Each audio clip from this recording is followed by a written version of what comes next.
मेले की तैयारी चल रही थी। पृथ्वी लोक पर सभी धार्मिक स्थल, जहाँ जहाँ कुंभ मेला लगता था, खूब सज धज रहे थे। पर इन्हीं पृथ्वीवासियों में से एक शिव भक्त थी यशोदा, जो कई वर्षों से एक ही इच्छा मन में लेकर चल रही थी, और उसकी वो इच्छा थी शिव जी को कुंभ में शाही स्नान कराना। यशोदा के पास शिव जी की एक बहुत प्यारी छोटी सी प्रतिमा थी। पूजा पाठ करते हुए यशोदा भगवान शिव से अपनी इस इच्छा को व्यक्त करती रहती। इस वर्ष महाकुंभ लगने वाला है। मैं आपको इस वर्ष तो शाही कुंभ स्नान के लिए अवश्य ही लेकर जाऊं। बस मैंने तो मन बना लिया है और मोहन को भी बोल दिया है कि वो कुंभ मेले में जाने की तैयारी करे। बस आपकी सेवा कर लूं, आपको महाकुंभ में शाही स्नान के लिए ले जाऊं। तभी मोहन काम से लौट आता है। मोहन के चेहरे पर खुशी थी। ये देखकर यशोदा समझ गई कि जरूर मोहन की आज मजदूरी से अच्छी कमाई हुई है।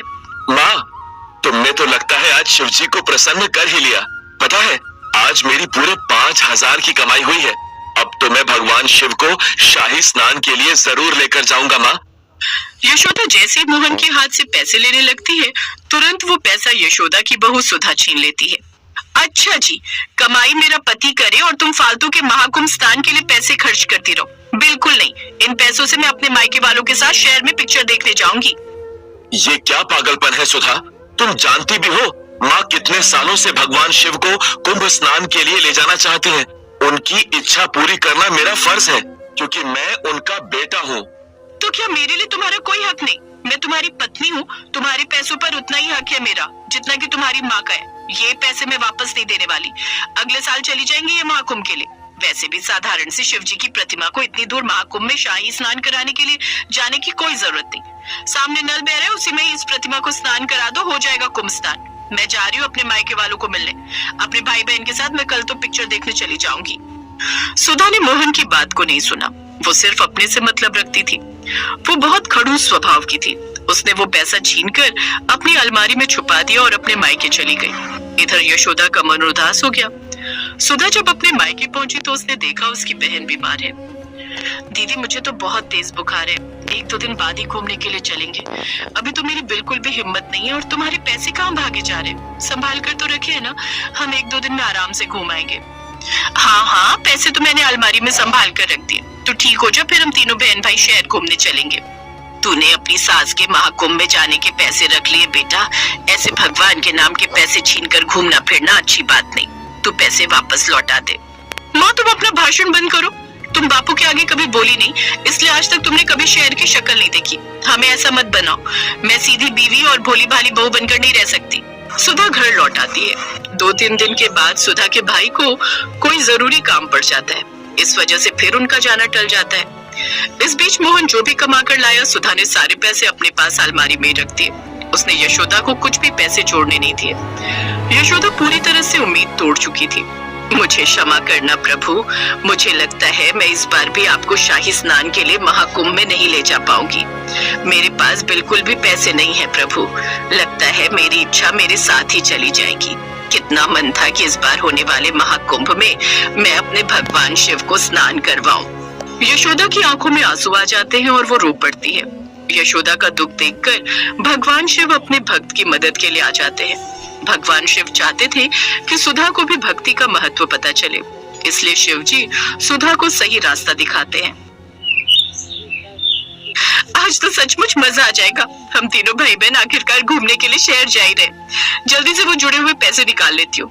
ये क्या, मेरे सारे पैसे तो दीमक खा गई। अब क्या करूं, मेरा तो बहुत नुकसान हो गया। ये क्या हो गया? हाय, मैं लुट गई, बर्बाद हो गई, मेरे सारे पैसे दीमक खा गई। तभी उसकी आवाज सुनकर यशोदा और मोहन कमरे में आते हैं। क्या हुआ बहू, तुम रो क्यों रही हो? मैंने घूमने के लिए जो पैसे रखे थे सारे नोट दीमक खा गई। पूरी अलमारी में दीमक चल रही है। मैं जानती हूँ ये सब तुम दोनों की नजर लगी है, तभी मेरे साथ ऐसा हुआ। यशोदा ने अलमारी में चेक किया तो वो चौंक गई। दीमक ने खा लिए, पर बहू यहाँ अलमारी में तो कुछ भी नहीं है। ये पैसे रखे तो हैं। कौन सा दीमक? कहाँ है दीमक? अलमारी तो बिल्कुल साफ सुथरी है। दीमक नहीं है। सुधा उठकर देखती है तो अलमारी में कुछ भी नहीं था। सब कुछ वैसे का वैसा ही था और पैसे भी अपनी जगह पर ही रखे थे। ये देखकर सुधा कुछ पलों के लिए घबरा गई। रात भर सुधा सोचती रही।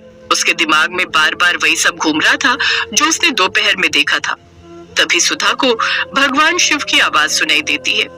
सुधा, यशोदा मेरी परम भक्त है।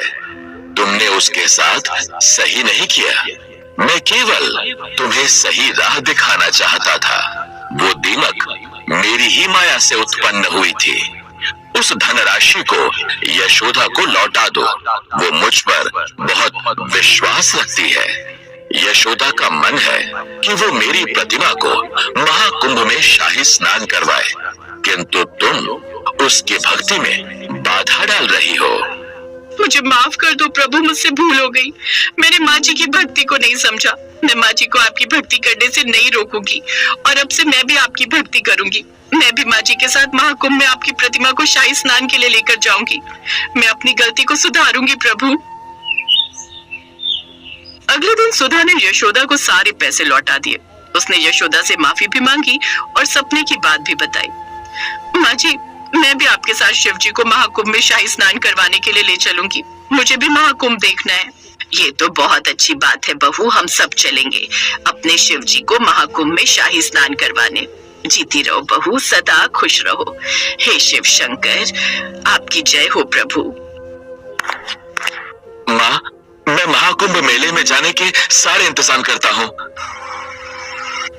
यशोदा अपने बेटा बहू के साथ शिव जी की प्रतिमा को लेकर महाकुंभ में शाही स्नान के लिए पहुंचती है और कुंभ मेले में गंगा नदी में शिव जी की प्रतिमा को शाही स्नान करवाती है। भगवान शिव भी बहुत प्रसन्न थे, क्योंकि यशोदा जब उनकी प्रतिमा को स्नान करवा रही थी तो वो स्नान सीधे कैलाश पर्वत पर विराजे भगवान शिव को प्राप्त हो रहा था। गंगा की धारा में शिव जी स्नान कर रहे थे। ये गंगा नदी उनकी जटाओं से निकलकर खिलखिलाती बह रही थी।